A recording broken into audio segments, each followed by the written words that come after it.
दोस्तों 9 साल की हानिया ऑस्ट्रेलिया से अपने दादा दादी से मिलने के ख्वाब सजाए वतन वापस आते ही कैसे वो सीसीडी एहलकार की गोलियों का शिकार हो जाती है। वो ऑस्ट्रेलिया में मुकीम जो कि हाल ही में हज करके आने वाले अदील अहमद के ऊपर क्या गुजरी, उसकी अहलिया डॉक्टर सिद्रा खान किस कर्ब से गुजरी और कैसे ये सारा खानदान चंद ही लम्हों में लुट गया, सब कुछ जानते हैं। डिटेल के साथ इसके ऊपर गुफ्तगू करते हैं और उस सीसीडी एहलकार को सजा क्या मिलनी चाहिए ये फैसला आपने करना है। बिस्मिल्लाहिर्रहमानिर्रहीम। लाखों करोड़ों दरूद हुजूर नबी करीम सल्लल्लाहु अलैहि वसल्लम और उनकी आल पर। अस्सलाम वालेकुम दोस्तों, मैं हूं आपका होस्ट उस्मान अली गोंदल। उम्मीद है आप खैरियत से होंगे। दोस्तों गुज़िश्ता इतवार जो एक वाक़या हुआ चकवाल के अंदर, डडियाल के रहायशी अदील अहमद जो कि अरसा दराज से 20 साल से वो इंजीनियर थे, ऑस्ट्रेलिया में शिफ्ट हो गए, ऑस्ट्रेलिया में चले गए, वहाँ पे जाके अपनी फैमिली को सेटल किया। उनकी बेटी हानिया और उनका बेटा अफान वो भी उनके साथ वहाँ पे रहायश पजीर थे। अब वो प्लान करते हैं कि हमने हज करना है। हज करने के लिए एक उनके पास ये ऑप्शन था कि वो ऑस्ट्रेलिया से डायरेक्टली हज के लिए जाएँ और फिर वापस वहाँ पर आ जाएँ, लेकिन इसमें उन्हें ये नज़र आया कि हमारे बच्चे जो हैं वो वहाँ पे ऑस्ट्रेलिया में अकेले रह जाएंगे। इसलिए उन्होंने पहले प्लान ये किया कि हम पाकिस्तान जाएंगे और पाकिस्तान से फिर हम हज के लिए जाएंगे। पाकिस्तान में हानिया और अफान को हम अपने दादा और दादी के पास यहाँ पे छोड़ जाएंगे और ये वो छोड़ के चले जाते हैं, हज करते हैं। हज के बाद वो वापस आते हैं। जब वो वापस आते हैं तो उसके बाद दावतों का एक सिलसिला, हज की खुशियाँ, ज़ाहिर बात है एक बहुत बड़ी सादत है। उन दोनों मियाँ बीवी ने, डॉक्टर सिद्रा और इंजीनियर अदील साहब, उन्होंने हज की जो सादत हासिल की थी। लोग मुबारकबाद देने के लिए आते हैं। वो बहुत खुश हैं। हानिया और अफान भी यहाँ पे पाकिस्तान में बहुत इंजॉय कर रहे हैं। वो अपने दादा दादी के पास हैं और दादा दादी तो आपको पता है जब उनके वो पोते और पोतियाँ जो कि अब्रॉड में, जो कि ओवरसीज़ हैं,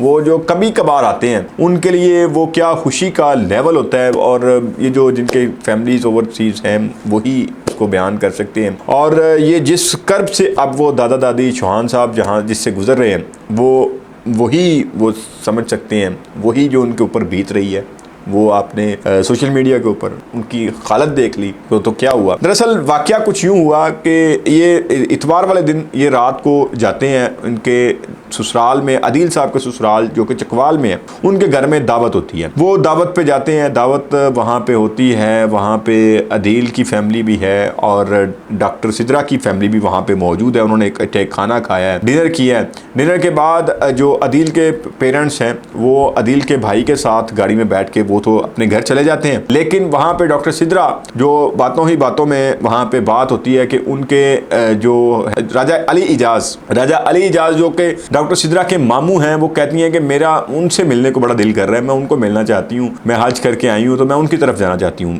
ये मतलब तब 10:30 से ऊपर का टाइम हो चुका हुआ था। वो आ जाते हैं, आके वो राजा अली इजाज साहब के घर के पास आके गाड़ी खड़ी करते हैं। अभी वो गाड़ी रोकते हैं, बेल देते हैं, दरवाज़ा ओपन नहीं होता।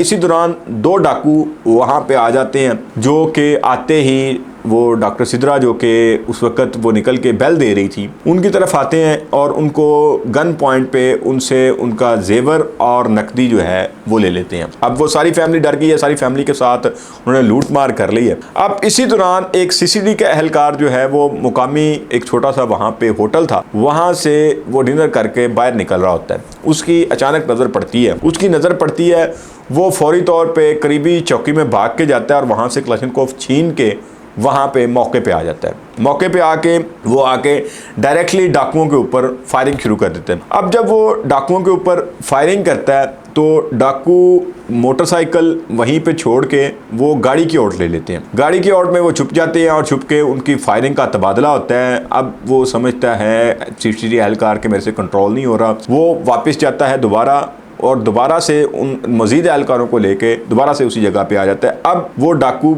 वहाँ पे बाइक छोड़ के पैदल भाग चुके होते हैं। अब डॉक्टर जो इंजीनियर अदील साहब हैं वो इस दौरान वो घबरा जाते हैं, वो गाड़ी को भगाना शुरू कर देते हैं कि इस जगह पे तो शायद वो डाकुओं के साथी हैं या किसके साथी हैं, उनको पता ही नहीं चलता कि वो पुलिस है। जब वो गाड़ी को भगाते हैं वो पुलिस वालों के करीब से गुजरते हैं। पुलिस वाले उनको कोशिश करते हैं रोकने की, लेकिन वो गाड़ी नहीं रोकते और वो गाड़ी भगाते हैं। लेकिन इसी दौरान ये जो सीसीडी एहलकार है, ये जिसके पास क्लैशनकोफ थी, ये पूरी मतलब के मैगजीन उनके ऊपर खाली कर देता है और इतनी ज़्यादा गोलियां बरसाई जाती हैं गाड़ी के ऊपर। आपने गाड़ी देखी होगी, पीछे से गाड़ी सारी छलनी हो जाती है। उस पिछली डिग्गी में से गुजर के हानिया अहमद को वो छलनी कर देती हैं, अफान को वो छलनी कर देती हैं, इंजीनियर अदील को। ये तीनों अफराद गोलियों का शिकार हो जाते हैं और इसी दौरान गाड़ी भगाते भगाते डर और खौफ की वजह से सामने एक दीवार में गाड़ी जा लगती है और वो जो जिनकी दीवार में लगती है वो बाहर निकल के फिर 155 के ऊपर कॉल करते हैं और वहाँ पे फिर दोबारा से पुलिस आती है और फिर जब सीसीटीवी फुटेज और सारा कुछ देखा जाता है तो फिर मामला पता चलता है। लेकिन इस दौरान जब उनको करीबी हॉस्पिटल में पहुंचाया जाता है, शिफ्ट किया जाता है, उस दौरान हानिया अहमद की डेथ हो चुकी होती है। अब हानिया अहमद 9 साल की एक बच्ची, वो मतलब कितना मासूम चेहरा है 9 साल का बच्चा, वो अपनी दादा दादी से मिलने के लिए यहाँ पे पाकिस्तान आए हुए थे, उनके साथ जो हुआ। अब जो मामलात हैं वो पूरे दुनिया के सामने हैं, पूरी दुनिया के सामने। ये एक सीसीडी एहलकार की जो गफलत है उसने मतलब ऑस्ट्रेलियन मीडिया के ऊपर आप देख लें, यहाँ पे भी देख लें, क्योंकि वो ऑस्ट्रेलियन नेशनल थी वो बच्ची। तो ये जिस तरह से मजाक बनाया गया है, मैं समझता हूँ कल डॉक्टर सोहेल ज़फ़र चट्टा साहब भी वहाँ पे गए, उन्होंने जाके कहा कि हम इसको बैक नहीं करेंगे, लेकिन एटलीस्ट अगर आप सीसीडी ने अच्छे काम भी किए हैं, बहुत सारे लोगों को नथ डाली है, क्योंकि हमारा जो अदालती निज़ाम था तो उसमें अगर देखा जाए तो बहुत सारे डाकू चोर बच जाते थे। तो उस पर जो काम कर रहे थे वो एक पॉजिटिव है, लेकिन उसके साथ साथ इसका एक नेगेटिव चीज़ें भी शुरू हो चुकी हुई हैं। इस पे डॉक्टर सोहेल ज़फ़र चट्टा साहब को बड़ा सीरियसली इसके ऊपर प्लान करना चाहिए और सोचना चाहिए कि ये दरअसल हो क्या रहा है। यहाँ तक सुनने में आया कि सीसीडी एहलकार जो हैं ये उससे लोगों से पैसे मांगते हैं, भत्ता वसूल करते हैं। जो भत्ता दे देता है उसको तो छोड़ दिया जाता है और जो भत्ता नहीं देता उसको उड़ा दिया जाता है। इवन छोटे छोटे जराइम में लोगों को उड़ा दिया जाता है। ये भी जो है वो मीडिया के थ्रू ही चीज़ें आती हैं सामने। लेकिन जो हानिया अहमद के साथ हुआ है, जो अदील साहब की फ़ैमिली के साथ हुआ है, दुआ है कि अल्लाह करीम ये किसी के साथ ना हो।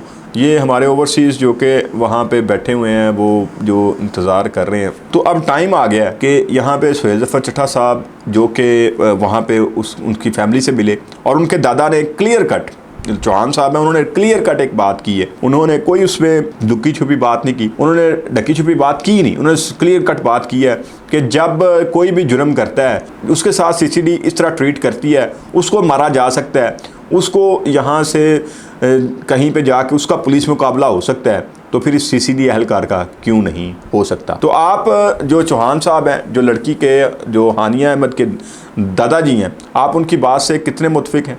उस सीसीडी एहलकार को क्या सज़ा मिलनी चाहिए ये आपने कमेंट सेक्शन में बताना है, ताकि आपकी आवाज़ ऐवान बाला तक पहुंचाई जा सके। तो अपना ढेर सारा ख्याल रखिएगा, अपने से भी ज़्यादा अपने पेरेंट्स का ख्याल रखिएगा।